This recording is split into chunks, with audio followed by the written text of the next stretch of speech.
తెలంగాణ రాష్ట్రంలో రేవంత్ రెడ్డి అనేటువంటి ముఖ్యమంత్రి ఇవాళ రాష్ట్ర ప్రజల్ని మోసం చేసి ఓట్లు వేయించుకునేటువంటి ప్రయత్నం చేస్తూ ఉన్నాడు. ముఖ్యంగా సర్పంచ్ ఎన్నికలు రాబోతున్నాయి కాబట్టి ఇవాళ రేషన్ కార్డులు, ఇందిరమ్మ ఇల్లు, రైతు భరోసా, 2500 రూపాయలు ఇట్లా కొన్ని 4 స్కీమ్లకు జనవరి 26 నుంచి తెర ప్రారంభం కాబోతుందని చెప్తున్నటువంటి ముఖ్యమంత్రి రేవంత్ రెడ్డి మరి స్థానిక ఎన్నికలను దృష్టిలో పెట్టుకొని మీ గ్రామ సర్పంచ్ ఎన్నికలను దృష్టిలో పెట్టుకొని ఇవాళ రేవంత్ రెడ్డి గందరగోళం సృష్టిస్తూ ఉన్నాడు.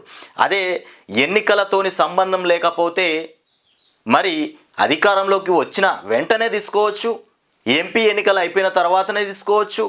ఇప్పుడు సంవత్సరం తర్వాత ఎన్నికలు వచ్చే సమయంలో, సర్పంచ్ ఎన్నికలు పెట్టేటువంటి సమయంలోనే ఇవాళ రేషన్ కార్డులు, ఇందిరమ్మ ఇండ్లు ఇట్లా పథకాల విషయంలో రాష్ట్ర వ్యాప్తంగా గ్రామ స్థాయిలో గందరగోళాన్ని సృష్టిస్తున్నటువంటి ముఖ్యమంత్రి రేవంత్ రెడ్డి.